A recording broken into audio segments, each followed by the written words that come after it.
Good morning mga idol. Dito ta sa Barangay Lourdes dire sa Panglao nagkandak ta og self-personal service mo na itong kliyente karong adlaw. Sudlonon kayo galon-lon pag pero resa sa Ginoo nagpadayon atong trabaho. So ang sitwasyon dire mga idol, mag self-personal ta or self treatment dire sa maong project. Una kay ni-exist naman ang maong kini nga structure. Una na to spray ang ports. Kini mao ni ang tawagan ni garahe mga idol, pero dili pa ni ma-sprayan tungod kay wala pa man ma-ready. So kiri nga da area kini na. In fact nasugdan nag flooring mga idol, pero kanang wala pa ma-flooring mo itong sprayan karon.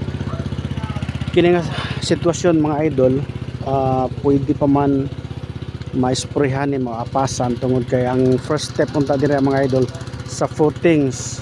So kini nga poste, tanang poste before unta magbuhos sa maong tawan ni footing sa sprayhan para sa anti-termite. So prevention para dili makasulod ang anay diha sa maong panimalay. Mao na atong gitritan mga idol. Dayon ikaduhang step mga idol, tawag ani sa sukalo before i-install ang hollow blocks, sprayhan, pero naa naman na pwede na naapasan mga idol. Then last step nito mga idol, last nga step ni ato ang mag flooring na kini, pero mo lagi naulahi man ang pag-inform sa maong contractor dire nato ato na pangitaag mga paagi mga idol nga matritan tanan na sabto si dili pa po ni matanan tungod kay wala pa po na plastering ubang kwarto.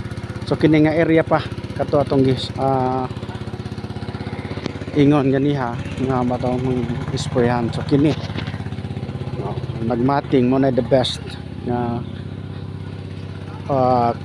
tawag ani step mga idol para din na kini mo na ang kwarto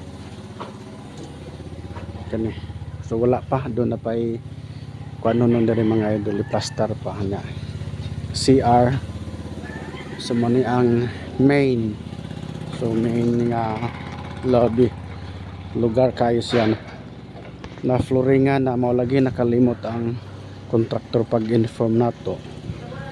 So mani ang sitwasyon para usmon ako para is anti termites para dili makasulod ang anay. Prevention nato na mga idol dahil hapit na mahuman ang maong building, hapit na mag-occupy, magbutang taog electrical, magbutang taog powder sa tanang electrical outlets o switches kay sigurado ang anay mosulod dito ang dapita. Ang anay usbon ko dili mo kaon og concrete kun dili mo agi sa concrete. Unsay buhaton sa anay mangita sila pagkaon.